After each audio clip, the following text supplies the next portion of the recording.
Affaire Jean-Pierre Bemba à la Cour pénale internationale, l'ouverture du procès renvoyée au 5 juillet au lieu du 27 avril initialement prévu. Une nouvelle échéance dans l'affaire Bemba. C'est finalement le 5 juillet que s'ouvrira à La Haye le procès du leader du MLC. Il était initialement fixé au 27 avril, un report décidé par le juge et dont le porte-parole de la Cour pénale internationale en RDC évoque les contours. La défense avait introduit le 25 février dernier. Elle avait soulevé une exception d'irrecevabilité de l'affaire au motif du respect de complémentarité de l'activité de la Cour et celle des autorités centrafricaines. Ils ont évoqué notamment que M. Bemba avait déjà été blanchi par un juge centrafricain et donc, en raison de ce principe de complémentarité, la Cour n'avait pas de raison à le poursuivre pour la même chose. C'est pour ça que les juges ont pris la décision de donner 21 jours au procureur et aux représentants légaux des victimes de réagir à ces observations faites par la défense. Il faudra aussi donc permettre aux juges de pouvoir analyser les observations du procureur et des représentants légaux des victimes. On va se retrouver donc au-delà du 27 avril, date initialement prévue pour le procès. Voilà pourquoi les juges ont préféré reporter carrément la date du début du procès au 5 juillet. Détenu à La Haye, Jean-Pierre Bemba est accusé des crimes de guerre et crimes contre l'humanité pour les faits commis par ces hommes en République centrafricaine entre 2002 et 2003.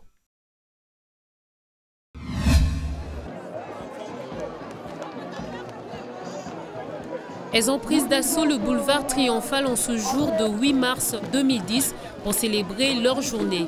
Les femmes de tous les domaines de la vie nationale et de 4 coins de Kinshasa ont marqué leur présence à cet imposant défilé organisé par le ministère de Genre, Femmes et Enfants.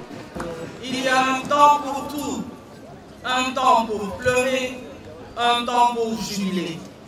Les femmes du Congo, par notre modeste voix, affirment aujourd'hui que 2010, année du cinquantenaire, est un temps pour jubiler par la foi.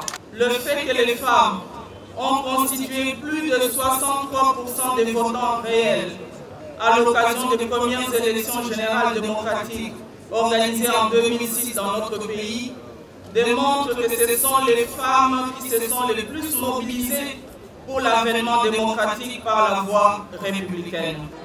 Déterminées à aller au bout de leur combat, les femmes entendent jouer le rôle de fer de lance pour que soit réelle et effective la parité hommes et femmes consacrée dans la Constitution. C'est une joie premièrement d'être à l'honneur et ce que nous demandons, comme vous voyez sur nos pagnes, c'est écrit parité. Nous demandons à ce que la femme et l'homme puissent se retrouver sur un même pied d'égalité. On puisse considérer la femme dans toutes les sociétés comme il se doit, comme être vivant, comme être humain. Donc la femme est capable de travailler sur le même pied d'égalité que l'homme. Elle est à même de réfléchir comme l'homme.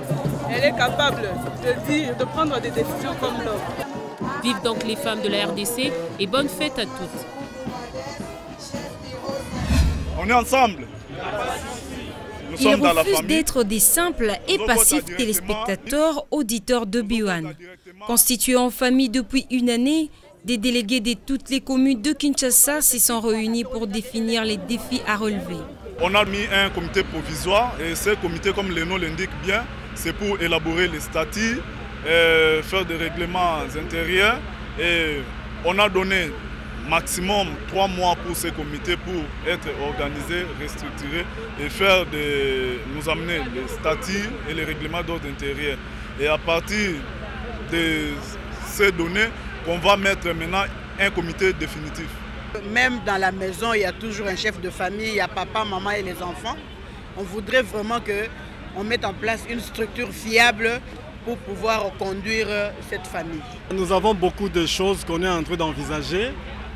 La famille B1 ne se limite pas seulement ici.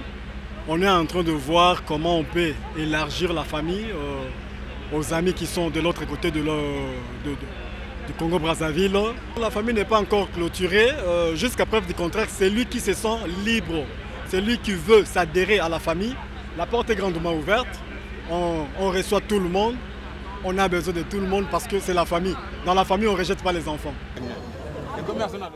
Ne voulant pas se limiter, regarder et écouter, la famille Biwane se veut être une force pour la promotion de la culture de la RDC, le renforcement de la conscience nationale, la mobilisation pour le développement. Un festival folklorique dénommé Ballet Langui et un projet des artistes traditionnels dit projet Kinteke Parade. Voilà deux sujets qui ont été portés à la connaissance du Conseil du ministre de la Culture et des Arts par le président du Ballet Langui, un groupe folklorique installé en Belgique. Ça sera bien que les gens voient que Mundele, il danse des danses de chez nous, il chante des chansons de chez nous, c'est déjà quelque chose. Ce que nous pouvons demander à notre gouvernement, à notre pays, de nous soutenir dans ce projet. Concernant ce ballet, une tournée de ce groupe est prévue à Kinshasa au mois d'août prochain. Et le Conseil du ministre n'a pas manqué d'affirmer le soutien de l'autorité des tutelles. La porte du ministère de la Culture et des Arts est grandement ouverte pour ceux qui voudront venir là-bas, obtenir des informations, soit des faveurs et une orientation afin que ce projet puisse réussir. Elle m'a dit aussi qu'elle est de cœur avec vous, bien sûr, et elle met le cabinet à votre entière disposition pour le reste du projet. L'occasion sera certainement pour ces artistes en cette année jubilaire de consacrer une œuvre pour la RDC.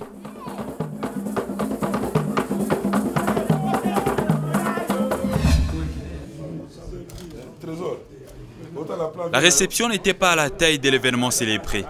Il y a une année, le 8 mars 2009, les léopards locaux remportaient à Abidjan la première édition du championnat d'Afrique des Nations. La Fédération nationale de football entendait à travers cette réception délivrer un message clair aux joueurs à la veille des éliminatoires du CHAN 2011. Je crois que j'ai rappelé, j'aurais rappelé que nous étions détenteurs de ce trophée et qu'à ce titre, ils avaient l'obligation morale de pouvoir défendre le titre honorablement, en pensant bien sûr aux 65 millions de Congolais qui se sacrifient pour eux et qui sont derrière eux.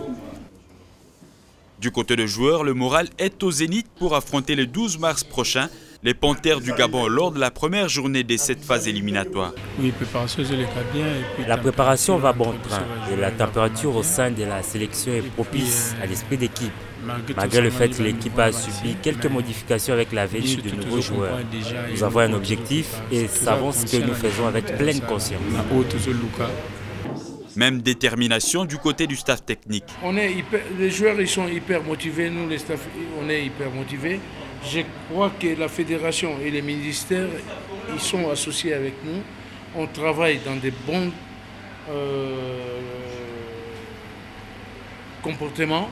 Je crois que on va faire souffrir les Gabonais arrivés au Gabon.